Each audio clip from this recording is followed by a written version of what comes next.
All right, welcome back to Wilder Minds. We are back, and it's been a bit, but we're back. Yeah, roof over our heads and out from the wild.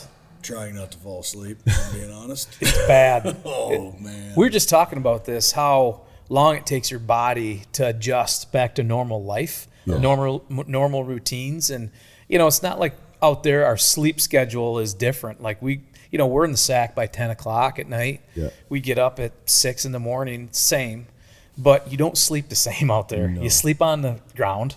Yeah. And there's a lot of noises that keep you up throughout the night. Yeah. And that just, I think it impacts everything. And then you come back here and it's 4 hours difference, and it's brutal. It is. It's brutal. You're comfortable. Yeah. Like, that's another thing. Like, I get in my bed, I'm like, oh, this is so comfortable. But for some reason, I can't sleep because I'm used to, like, my hips hurting. Yeah. I'm used to, like, waking up bruised with stones in my back. And I'm like, oh, this is too comfortable. So, yeah. To set the scene, so we've been in Alaska for a couple of weeks. Yeah. For anybody that doesn't know, and we literally just got back. So yes. It's we're hot off the press here. Drop checked. It's done. We did it, and it is going to be amazing. Spoiler alert. Yeah. We made it out alive. Yeah, exactly. We made it again. Exactly. 9th season. Yeah, again. We got out of there. Yeah. This season was, I don't know, to sum it up in one word, I would say cold. Yeah. I think is a good way to put it. Yeah. I don't know. Like, what do you guys think? Yeah. I don't know. I mean, this year was it's different. They're all different. Every one of them. We say this going in. Like, the story has never been the same story twice. Yeah. They're always different. But coming out this year, I think you're right. It was cold. Yeah. We didn't get a ton of rain, which was good. But we got snow. Had good weather. We had good weather. I would say that. But when we had cold weather, it was brisk cold. It was like overcast, wind, cold, not, snow, and for the most part. But we did get it. Yeah. But man, that wind had a bite to it just about every single day. I mean, we're talking 20s, and like, it was cold right out of the gate, like nonstop. Snow day too. I know. Yeah, it snowed day two, and the snow would come and go a little bit. But I mean, I think for the most part, like, it just.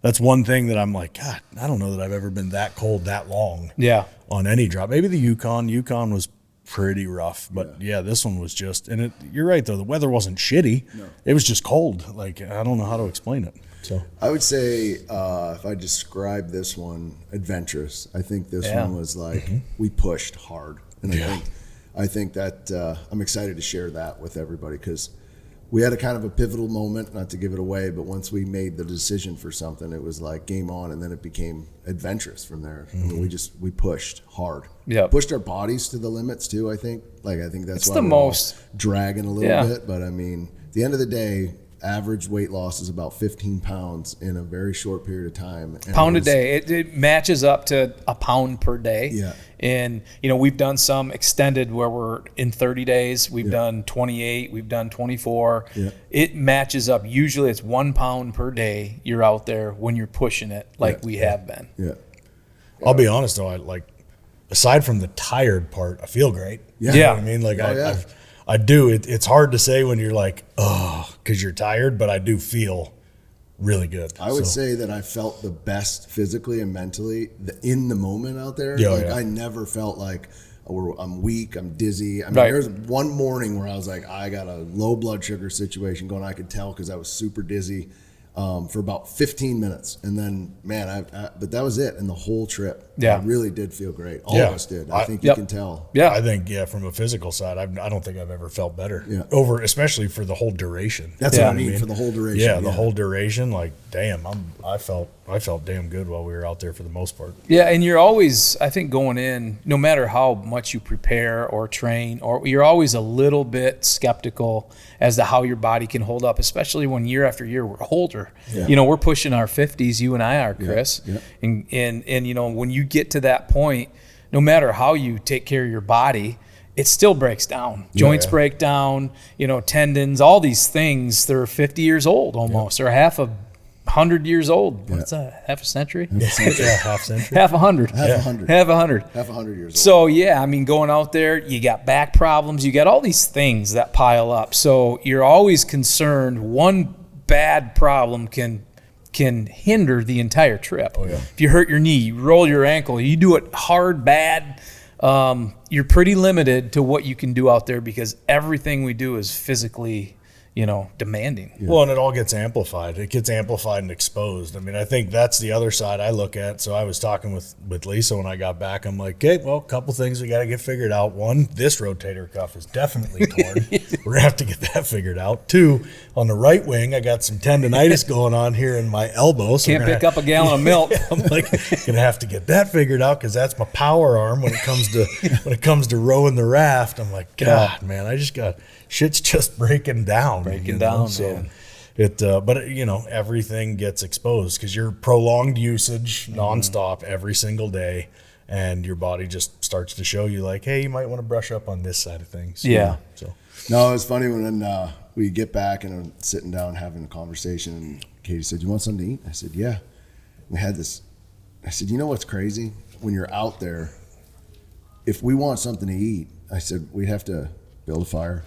You have to stoke it up. You have to go cut the meat. You have to it's not those little things that you forget about when you're out there, right?" It was like, even this morning, she was like, "You want a cup of coffee?" I said, "Yeah." Start the fire. I'll get the percolator. It's going to take about 28 and a half minutes because that's how long it takes to boil the glacier water. I know that for a fact because every single day I'm like, it's going to be about 30 minutes before you have coffee. And she's like, or I could just use this Keurig. And I just started laughing. It was like, that's the difference is like everything is kind of just that much more. Yeah. Yeah, it's funny, man, out there. No matter what you do, you earn it. Yeah. Your sleep, you have to earn sleep. You can't just lay down and go to sleep, man. You got to, we have a good setup. We've got good bags. We've got good mattress pads. But in the end, you're still sleeping in a tent with 4 other dudes that fart and stink and make noises at night, and the wind picks up. There's a lot of things that happen when it gets really windy. That tent starts flapping, things start moving, and you can't sleep, man. It's just one of those things. And if you have a lot of bears around you, which we did this year, you start thinking about things a little more. We had a lot of grizzlies this year. We were 2x, 3x the normal amount of grizzlies that we see. So yeah, we were. And big grizzlies. Not like, like when we had pouches that we called him then like a couple seasons ago, he was around. It's like there he is. 3-year-old guy. Little guy there. 2-year-old. There was some serious Volkswagens with fur, and the funniest line was up on the mountain Glasson, and there was a sow and 4 cubs, and she was giant. But when you called me over and you said, look at the cubs, and I'm like, those are cubs, and Jason those are college students. Mama and the college kids. Mama and the college They're huge. Kids. They're 400, 500 pound college kids. She's 700 pounds. They're 400 pound cubs. These were not these were like 3-year-olds that were giant. And you don't want to get in that mix, which was insane. So there were 5 of them all together coming right at us. It was kind of insane. Yeah, you don't want that, man. You get one angry mom and 3 boys back from football practice. you don't want to mess with that, man. It's funny too because and the little things that we don't really mention when we're out there is like she was a mile away, they were a mile away. Yeah. But with the way the valley sits, if they just ride the edge, they walk by at 100 yards from where camp is. You know what I mean? Like, it's just, I think we all know that, but we're all like, we're just not going to talk about that part. Yeah, we won't mention that. Yeah, until she hits the tent, we're not going to mention that part. So it was crazy, the number of grizzlies. Thinking back in my head, so we had her, we had those cubs, we had another set right before that with the one really white cub. Yeah, the white one. She had 2 cubs, one was really white. And then another one came off the hill right there at the edge. I think that was a young boar.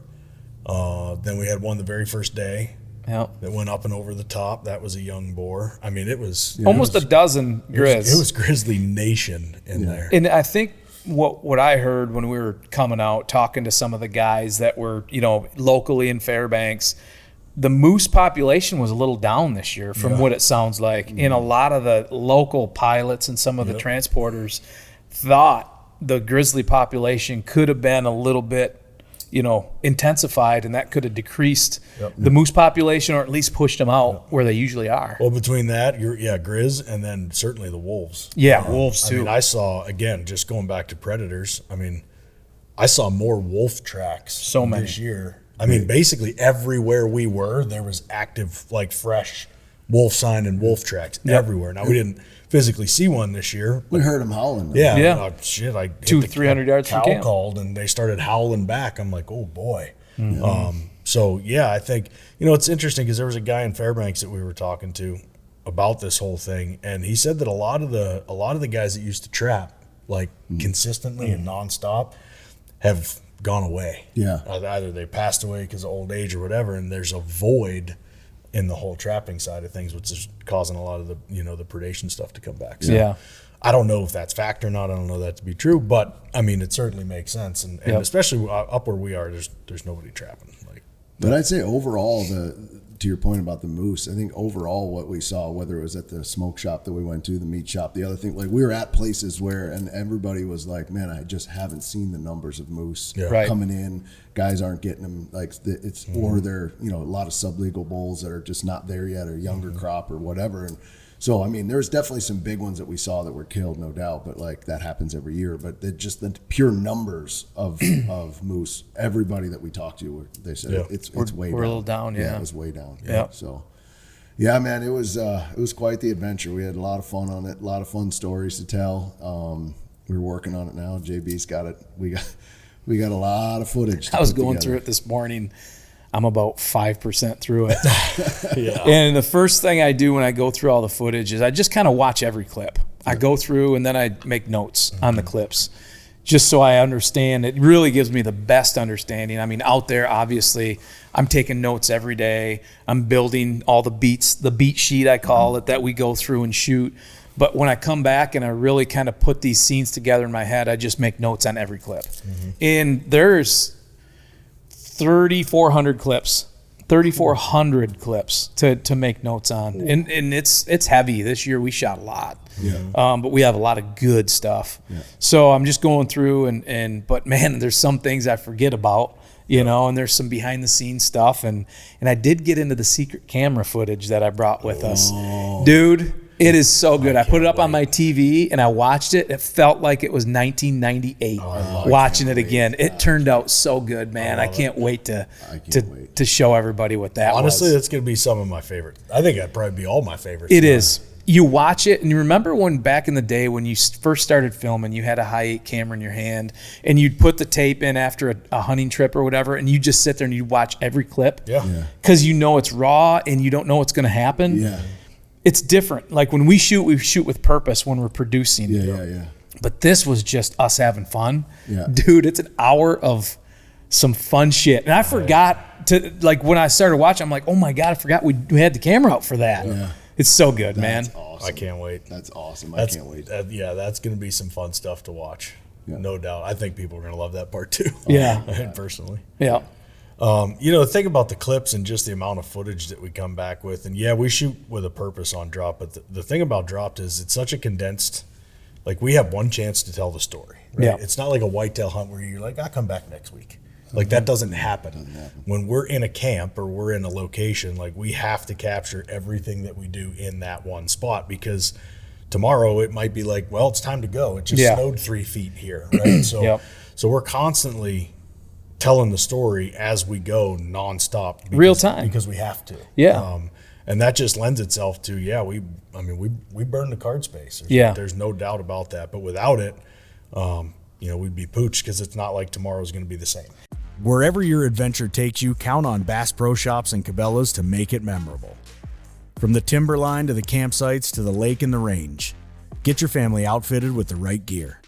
With premium brands like Worldwide Sportsman, Ascend, Instinct, Redhead, and Natural Reflections, they've got the apparel and the gear to make it the best adventure ever. Stop by today for a one-of-a-kind shopping experience in-store or online at BassPro.com and Cabela's.com. See for yourself at Bass Pro Shops and Cabela's stores. Your adventure starts here. All right, let's talk about beer for a second. You ever notice there's a big difference between Busch Light drinkers and other beer drinkers? I like to say we live on the wild side. A guy with a Busch Light in his hand, he's a man of the people. He's out there in the wild every day. He's in the trenches smashing bushies with a smile on his face. You know why? Because he doesn't care. He's not looking for a soulmate.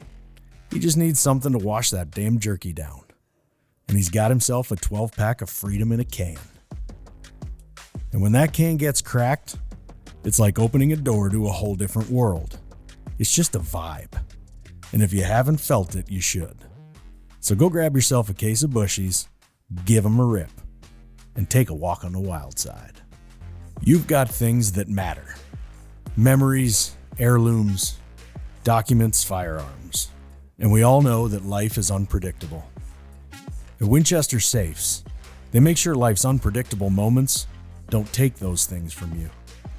They use state-of-the-art methods that refuse to sacrifice quality. They put everything they have into their products, offering proven protection and peace of mind. There's only one safe company worthy of the title, the American Legend, and that's Winchester Safes. Follow at Winchester Safes or learn more on winchestersafes.com. When you're miles from help, second chances don't exist. That's why we shoot Rage broadheads. Massive cutting diameter, field point accuracy, devastating results when it matters most. Hunt with Rage.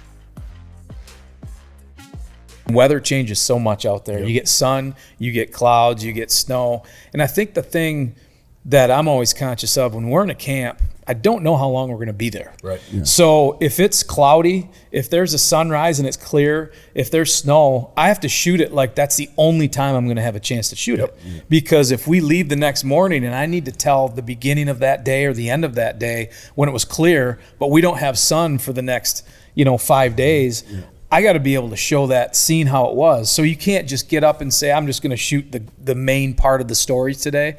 You have to shoot the scenics. You have to shoot the weather. You have to shoot all the surrounding story parts to support that day. Every day. As if it'll never happen as again. As if it'll never happen again. But to that point, the day we leave and fly back and get extracted and we land in Fairbanks, the story is over. Right. So you close the book on that. Yep. It's not like a whitetail hunt when you leave Ohio for the first week or two. You can come back and get supporting footage. Mm-hmm. Things gradually change there. But when you're doing this, when you're doing dropped, it's like 2 to 3 to 4 weeks of story. Every day is its own story. Yep. Every day is you have to shoot it like it's going to be the last day you shoot it. Well, I think that's what obviously over the years, that's what the people that are listening to this and even ourselves have come to love. Is going on an Alaskan trip like a big moose hunt or something. That's not anything new. It's the way that we do it and the way that we're telling the story day by day, minute by minute of exactly what happens, right? I mean, a lot of hunting shows go out to Alaska and they kill a moose. They're there for 10 days and they put out one episode around the moose kill, right? And that's great. There's nothing wrong with that. I think that's fantastic. But the way that we're doing is if we're there for 10 days, then that's probably 2 or 3 episodes of like what exactly. So it's every minute by minute. And it's the emotional ups and downs around it. It's everything that we're trying to do to stay alive across Alaska. And I say that because it's true. I mean, hypothermia, my hands are still... my toes are numb. They're still numb. My toes are left foot. I'm the same way. Yep. My toes are numb, and I can't get the middle toe on either foot to come back to life. They're frozen. It's like they're seriously tingling on a consistent basis. My hands are the same way. It's just we're in the elements the entire time, and you got to document that from start to finish. Yeah, I think to that point is the differentiator in dropped. What we do, we tell micro storytelling every day. So when you get up, we tell that story completely. Yep. When we get in the rafts, we tell that story completely. When we glass and we spot an animal, we tell that micro story at 5 feet off the ground, not 200, not 500, not 1,000 feet. Yep. And it's not just we're coasting at 5,000 feet until something big happens. We're at 5 feet the entire time. So, we have scenes and beats built within each day that if we glass an animal, we tell that story of glassing that animal as it happens because you don't know how it's going to impact the entire framework of the story arc. So you have to focus on those details every day. Yep. So that's why it's different. Is there as much, animal death, quote unquote, action? No, there's not. But that's why. Yep. It's because we tell the how we get to that point, and that's why when that point happens, it's such a big deal because everybody feels like they went through what you go through on an actual hunt. Right. Yeah. Well, imagine Mama and the college kids, the grizzlies that we were just talking about. So we glassed them. I mean, I remember talking through Mama and the college kids and what they were doing and where they were and all that stuff while we're up there. Imagine if we didn't tell that and we get back to camp and camp is destroyed. Yeah.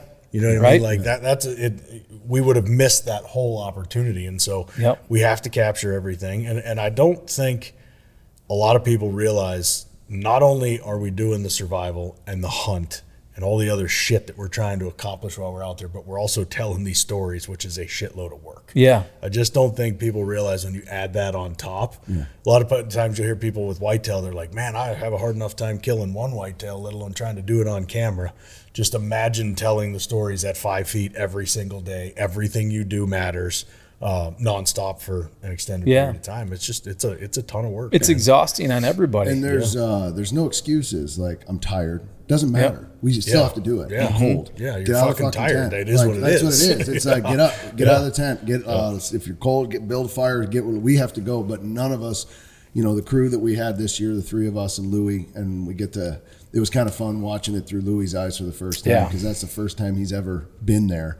So watching it through his eyes, he was like, obviously taking it in, like couldn't believe what was going on. But the crew we had this year, I mean, we had zero bitching. We had zero anything. Everybody knew exactly what their role was. Even when we got to camp, it was like, zoom. And everybody knew like, bump, bump, bump, bump, bump, bump. And then within 15 to 20 minutes, we're like, we have a safety base camp set. Now we'll do X, Y, Z. And I turn around and you're shooting, Louis taking pictures, Casey's doing, this, I'm doing that. It's like everybody knows their role. It's silent. It's silent. And that's the key is once you get in that rhythm, everybody knew their role. And it is tremendous help out there because you need it. You gotta rely on who you're with no matter what. Yeah. It's different, man. Like every morning it is hard to get up and out of that tent and out of your bag because it's cold. You got to work to get it warm in the tent. You got to work actually. The wood boss does. I like to get the family up in the morning. The wood boss goes out. Get everybody warm and wait, make sure everybody's up and warm and sit in my chair and stare at the corner. But it is, man. You're getting up off the ground and you're putting your shit on in your tent, in your spot. And you're getting 4 or 5 layers. It's 15 to 20 minutes to get all your shit on. Oh, yeah. And it's amazing how many layers that you wear. Like, you don't. It's unbelievable. It takes me an hour to get undressed. Yeah. To go to bed. You get exhausted. You're like, okay, well, start this fucking process. Layer after layer. And you're like, Jesus, how many layers? And you don't ever see yourself in a mirror or like stripped down, right? Like even into your underwear, because you always have on long underwear. You always have a layer on. And so it's so funny when you get back to that hotel and you actually peel down and you look and you're like, what happened to my body? And like, where'd it go? It's a whole lot of skirt and not a lot of meat under there at the end of the day. It's like it's crazy, man. It's tough, man, but every day it's like as soon as you get that camera and you start shooting that first scene or those first scenics or you get the ball rolling, the blood gets pumping. But it's hard, man, to get things started. And not because you don't want to, just because it's hard out there, man. Every day when you get up and you're telling a story as micro as we are, that you have to be on your game every day, not just us shooting, but you guys. You have to, we all work to produce it together, when we're out there. So when there's a scene that we know needs to be shot, well, we got to chat through it real quick. Okay, here we go. Let's shoot it. But those little micro scenes build the story like we'd like it to be built for this series. Well, and something can be fun as hell and hard at the same time. Absolutely. And I think that's the biggest thing with Dropped is like, it's hard and it's tough, but God, boys, it's fun as shit. You know what I mean? And going just talking about the teamwork and the scene work and everything there, that's the other part is like, and I don't know that people that get to watch it ever even think about this, but everything that we have to do isn't just about the 2 of us on camera. It's about the 4 of us that are out there. We get into a situation like this year without giving too much away where you're looking a few miles off in the distance. That's a team decision. You know what I mean? That's not like I'll just do that real quick and then I'll run over and be right back. That doesn't happen that way. That's right. That's if one guy's going through the shit, 4 guys have to go through the shit. That's just how it goes. So that's a dynamic that, there's a lot of people that go do it for whatever, just a moose hunt where maybe they don't have to think about things in that way and they don't have to worry about that dynamic so much because maybe it's just them or them and one other person, not 4 dudes. So it's never just let's go up here and glass. and see what happens. Yeah. It's let's go up here in glass, and on the way there, we have to tell this story. If we pass moose tracks or bear tracks or wolf tracks, or you guys cross and it's hard and it's struggling, like we got to document all that. And you guys just can't blow through and go to the top. I mean, there is an element of, okay, we got to capture this, take a couple minutes. You guys are going to grab these tracks of the moose and where they cross and the bear and all this stuff. Okay, then we'll keep going. Like we all have to move as a unit. It's not just go beeline to what we need to do. Like we have to do it together because we have to experience these things together for the first time. If we don't experience them for the first time and we're reenacting shit, that loses what Dropped is supposed to be. It's supposed to be an exact story and journey of you guys and us out there. And if we get away from that, it'll lose the authenticity. Well, and we don't reenact shit. We capture it how it happened. I mean, I don't even know if we've ever like shot like a cutaway. Never have. Like at the end of the day, whatever we captured in real time, and we've got everybody saying, okay, from a 2-camera perspective, even when something happens like a kill, one person's on this, one person's on that. Everybody knows it's boom, boom, boom, and whatever happened, that's what we get. We don't go in and go, show me taking off your safety. Dude, that's not the reality of what Dropped is. That's not how it happened, right? We don't build that up. But at the end of the day, we have to, you know, some people will question this, back to what you said about the moose, is we are there to produce a television show, right? We're there to show an entertaining adventure of us going across Alaska. And so decisions that are made, if I was to get dropped off at a location and knew that a pilot could land right there, and I was there for 14 days and a moose was 1.5 miles to 2 miles out, and I have no cameras and I'm there, I would be like, oh, maybe I'll go shoot that moose because I've got 7 days to take the rest of the week to go ahead and get that guy off the mountain. And I would be like, let's go get him packed out 9 times, all that stuff. It's totally different. But to your point is, if that happens and that takes us 6 days to do or 5 days to do, and there's 4 guys doing it and it's all the things, that equates to about 2 minutes of an actual story. How much can you build you off can't of, do much after and that, you can't. Right? So I mean, those are the decisions that we have to make. And we can't, we're not just telling a 10 minute short film. Like we literally have to tell 10, 22-minute episodes. We have to fill that up. And not that we're putting bullshit in there to fill it. We just understand, like, if we kill 2 moose at 2 miles away the first 4 days of the season, we're going to show how many episodes can you show taking it off the mountain? It makes no sense. It shrinks down and equates to like a 2-minute segment. But that was 3 days of our time that are very precious to do. And so you have to find the alternative to what that is based on what we're there to do. And sometimes you have to sacrifice, and you have to look at it and say, that's a big animal, but at the end of the day, here's why. Well, that doesn't come across in the show. You just see us going, no, we're not going to do that, and we move to the next thing. But behind the scenes, there are so many conversations around, okay, if we do A, X, Y, Z happens, then A, B, C happens, and then we have to we do all that, and then it's like, now we go, right? So there's a lot that goes in it behind the scenes. So much that goes into it. And I don't think people truly understand over the years those situations and the decisions that we've had to make out there, tough ones, 100%. Letting animals go, not doing X, Y, and Z because we know it's going to impact the story. But what we always say, and we said this on the top of the mountain on day 7, this is our story. Our story. We're not doing this story for anybody else. We're trying to create the best story we can that we want to be a part of. We dictate that.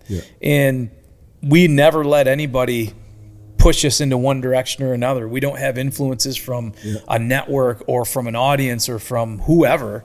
The story is the story that it is when we're out there, and we decide that. And we tell that story as good as we can. Well, and I think that to me, I look at the whole 10-episode film thing, and there's been some fantastic films done in Alaska. Beautiful. But when you're taking 14 days worth of footage and cutting it into 20 minutes, holy shit. That's got to be an editor's dream. I can't imagine the decisions I'd have to make. Like, imagine if you took what we just did and you said, all right, I got to make one 20-minute piece. It would be unbelievable. But we can't do that. We can't. Right, we can't do that. So, it's definitely a lot of decisions that go into the back end as we go forward, no doubt. But it was I think we made some good ones along the way. Oh man, what a trip. So what a river, Yeah. For some of us, the hunt never stops. Grizzly understands that more than most. Rugged, reliable, and built to never back down. Whether you're on the trail, by the water, or deep in the dark timber, Grizzly is by your side. Tough enough to take on the wild and ready for whatever you can throw. Grizzly is committed to products that never let you down. Always on the hunt with Grizzly. Out here in the wild, precision isn't just a luxury, it's a necessity. Leupold Optics is built on the foundation of American craftsmanship, where every features function first.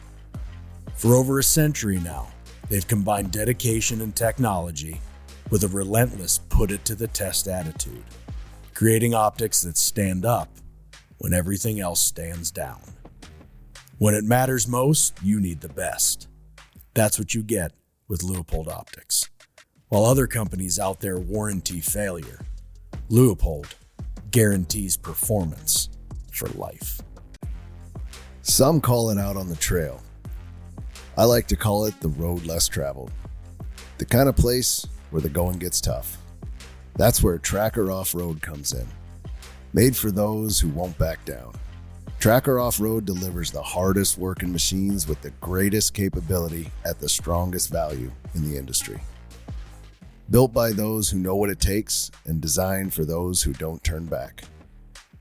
Tracker is dedicated to delivering machines that let you get the most out of your day and your dollar. Ready to take on your next adventure? Go with Tracker Off-Road. Every shot counts. And when it's time to make it count, you want the best. Winchester Ammunition has built its legacy on a commitment to innovation by continuously pushing what's possible. In the heartland of America, the American legend crafts ammunition that's purpose-built, reliable, accurate, and ready to perform no matter how harsh the conditions. Whether you're hunting or shooting for sport, Winchester will be there. So let me ask you guys this. Now having done this one, what's one lesson do you guys think you learned this time? Because I think it teaches us something every time. Do you guys have any particular thing that you go either was confirmed or like a lesson that you learned along the way? What do you think about that? I think for me, this trip was a little bit different than a lot of the trips because I think this trip I learned more to just go with the flow. Mm-hmm. The river's going to river, mm-hmm. and Alaska's going to Alaska. And no matter how much you feel like you're in control, you're not. You never are. Mm-hmm. It's a complete 100% illusion. Yeah.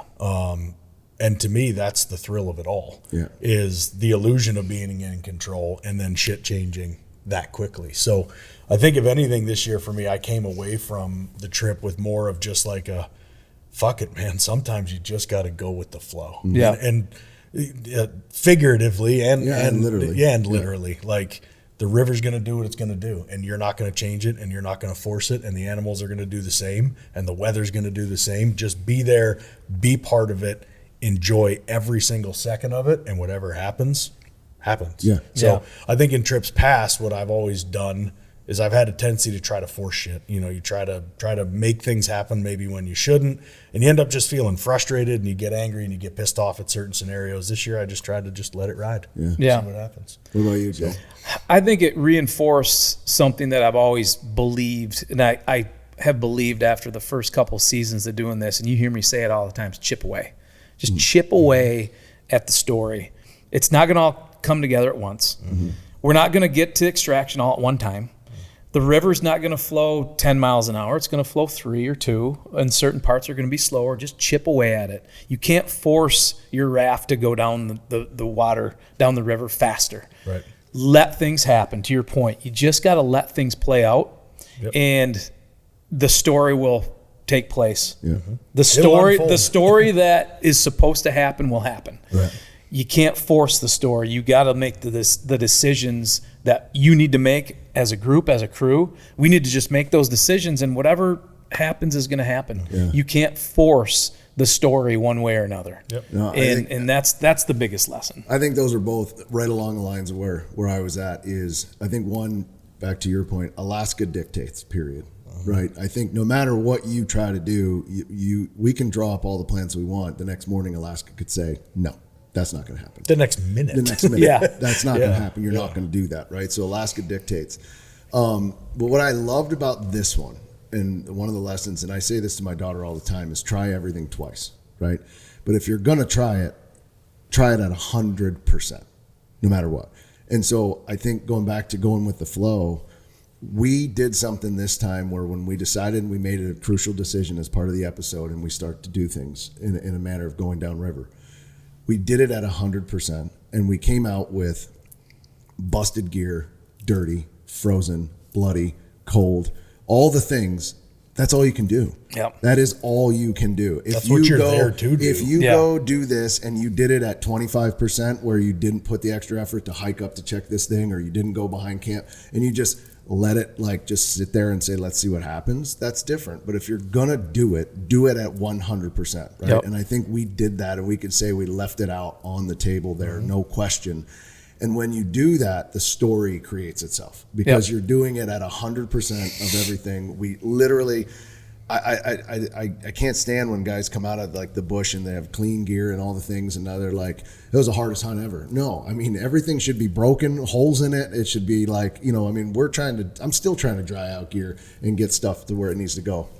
But we put it to the test because we did it at 100% every time. And that's what I loved about this one. And nobody bitched about it. Yep. So I think then naturally the story comes, and then naturally it's go with the flow because you're just doing it. You're not trying to force it. You're just like, all right, well, we're going to do 23 miles today. So, And that's what we're going to do. And let's go. And we did. You know what I mean? And that's a lot in a day to do. And it's hard. I think there's a huge difference. And when I talk about going with the flow, I think there's a huge difference between trying to control things and being an active participant. Yeah. Like, I feel like this year more so than any, it's certainly the last one, we were active participants in what was taking place, right?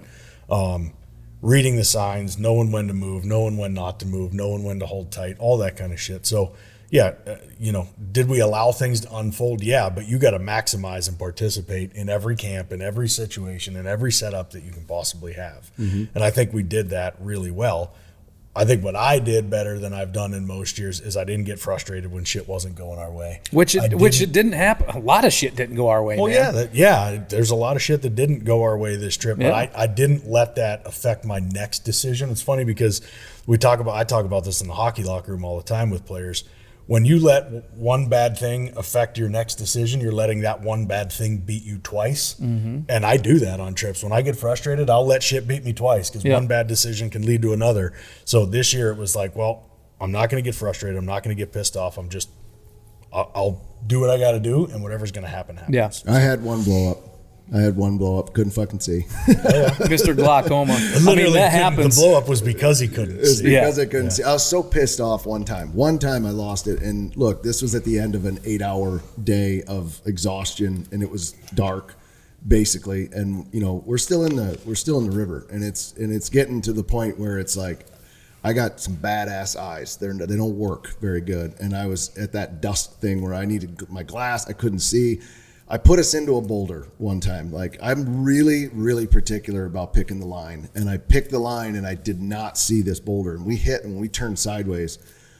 Right there, I was like, I am not performing at my best. I'm pissed off. And I just lost it. I said, I'm not going to do it. So I started yelling at myself, like, what the is going on? Like, and Casey says, calm the fuck down, man. You don't need to be pissed off. I said, I'm not pissed off at you. I'm allowed to be mad. He goes, and I said, I'm not yelling at you. I'm not fucking yelling at you. And he looked right at me. He goes, you are now. I said, well, fuck, that doesn't count. Like, that's not, I'm not, you're making me yell at you. And then, we got to camp, and I was obviously able to calm down once it got dark. I was on the back end of a 10-hour row day. Yeah. And it was weird. I mean, so let me walk it back a little bit. There was a big decision, without giving too much away. There was a massive decision we had up top.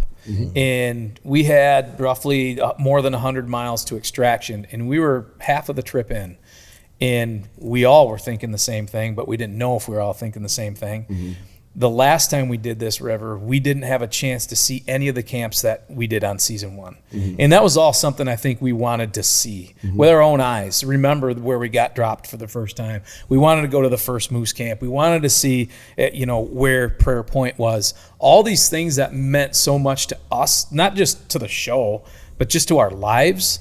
And they're big parts of our life. And we wanted to see them again. And we were going down the path of doing one thing, and we all got together on top of that knob, and we made that decision to let's go downriver. Let's go. I can't wait for that scene to unfold, because that's probably the fastest, most agreeable decision that's ever been made out there. It was actually really funny how that all came together. I can't wait to build that out and show people, because it was funny. It was, man. I thought a lot about just that point in this trip. And I think, when you're out there, you get so many. I talk about this in some of my journals. I'm always trying to live in the future, always trying to think about what could happen next or what comes next and how you tackle it and everything else. But it's so funny how you get so many thoughts running through your head. But if you can boil it down to one simple question and ask yourself, the question could be different for everybody, how quickly you arrive at an answer that's like, oh, and the question that I ask myself is, am I fucking here to just sit in camp for 10 days? Yeah. And the answer to that question is unequivocally no. And it's like, well, there's my decision. Yeah. So for all the scenarios you run through your brain, you ask yourself that one simple question, you get that answer, you have clarity, and all of a sudden it's like, okay, here we go. Yeah, and I think about this too from a storyteller's, and we're all storytellers. I mean, you guys, you had Osmos this year. You were documenting a lot of your self-thoughts and self-stories. But as a storyteller, I also think about what is going to be the best story that we all agree to be a part of. Because like we said, this is our story, but what's going to have the most impact? What's going to be the best story? And for me, it was, let's go downriver. Yep. Let's make this a true adventure. Let's do 100 and some miles in a week on a raft. You limit the amount of hunting you do, but the amount of places and things you see and the stories that lie below that river where we were, downriver, who knows? And when you're floating and doing kind of the whole river travel, you're always in the game. Yeah. I mean, you're never out of the game. Yeah. You're never truly out of the game. I think when I compare this, we've done this river 3 times now. When I compare this to the second time we did the river, that trip turned into like a moose hunt or like a caribou hunt. Yeah. And we talked about this when we were up on the mountain. Like, my fear was, I'm not here to show a hunt. I'm not here to show sitting in camp hunting. I'm here to show the journey of 0 to 100, and whatever the fuck happens along the way happens. Yep. So, and I'm glad we got that. Yeah, I am too. So. Yeah, man, it's another one in the books. All the memories, all the stuff. We're excited about it, and I can't wait to see what the footage looks like. I know it's amazing. So it's gonna be It's fun. We have a lot of surprises this year. I think we're gonna do some things that are different than we've ever done for this story. I'm pumped. I'm pumped with what we're gonna do with music. We have some great plans there, behind the scenes stuff, some additional elements of storytelling that we brought along the way this year. I mean, I think just in general, it's gonna be there's going to be more texture this year than I think in a lot of the previous seasons. Yeah. So and I'd also say the amount of content that we shot, that not just for the series, supporting but content for the app and for where we're at with that. And so, I mean, it doesn't get any more authentic than going through Hunting Academy while you're sitting float rafting and doing the things that you're doing out there. I mean, we did a lot of that content, a lot of behind the scenes. We're going to be loading a bunch of stuff on that, which is really cool. And I'm excited to more photos. Get that out. Oh my God. More photos than we've ever had. I mean, I think we shot, I know we've got close to 20,000 images, which, sometimes when you're out there, and that's the benefit of running, an A1, is I run an FX6. That's my story camera when we're out there. But Louis had an A1, which also it has an incredible sensor for photos. It's a beautiful camera to shoot images, and he was able to kind of double up there, which was huge. And I think just the amount of photos we have, it's more than we've ever had times 20.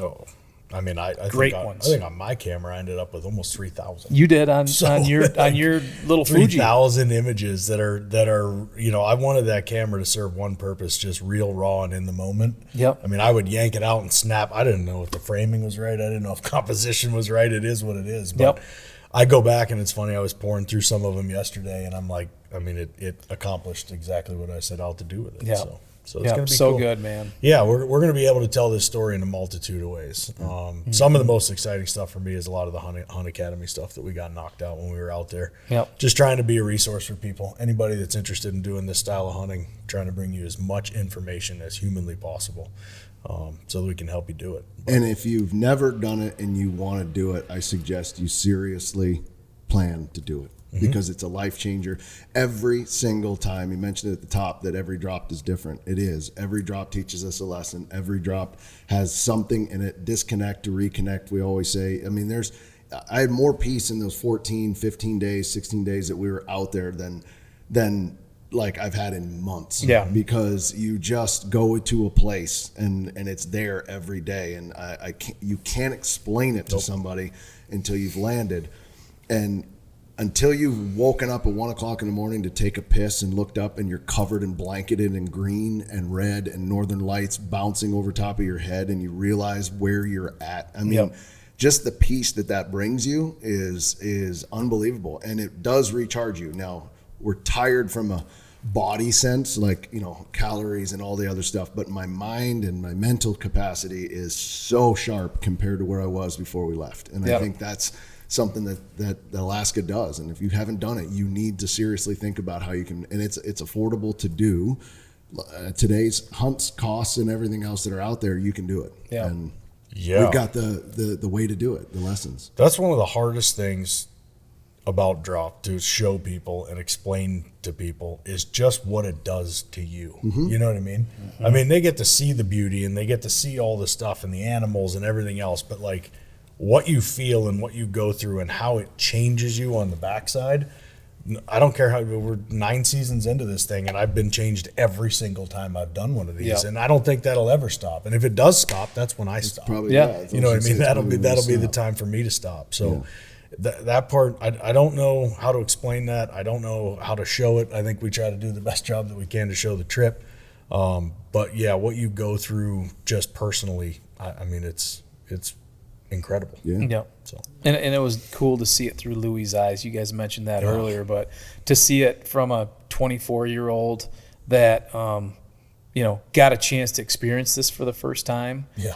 And it's just, it reminds me how special it is, and it never loses that sense of that awe of the first time. Right. But the first time we landed on the gravel bar, day one.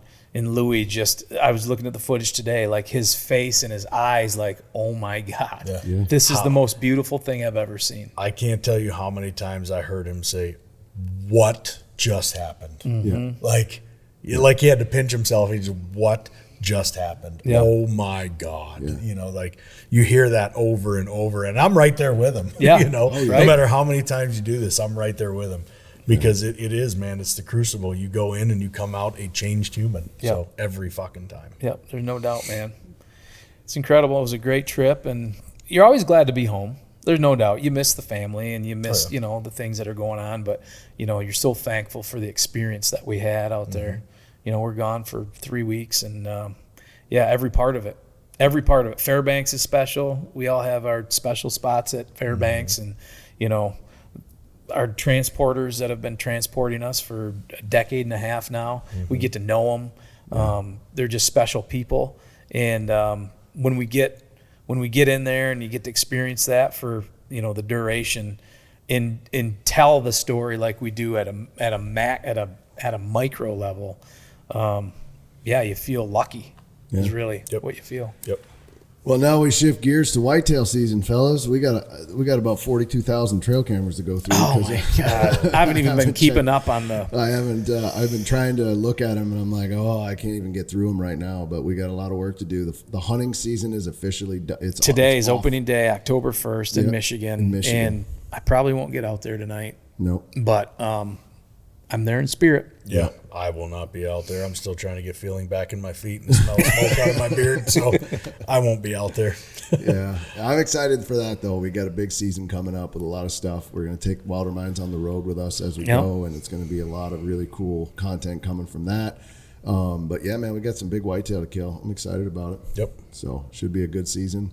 Get to kind of have this weird downtime kind of like transition back to reality time where you're trying to get your body back, you're trying to see your family, you're trying to do the things that need to happen, and then at the same time life doesn't stop, right? So it's just like game on at full tilt. Neither does business, though, and that's where a lot of things like we have businesses too that we have to tend to. So it's not like you just get back and you're going on the next hunt. Like there's so much stuff going on outside of just our world that we have to pay attention to.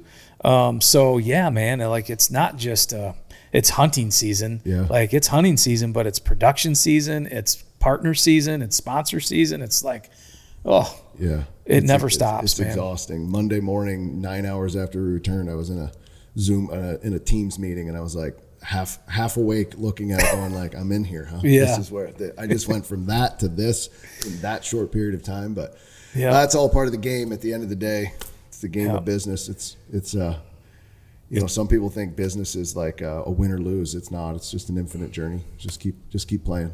As long as you're playing, man. So that's what we're doing. We're playing. It's also 90 degrees, guys. I know. That's I can't hunt 90 degrees. I'm sorry.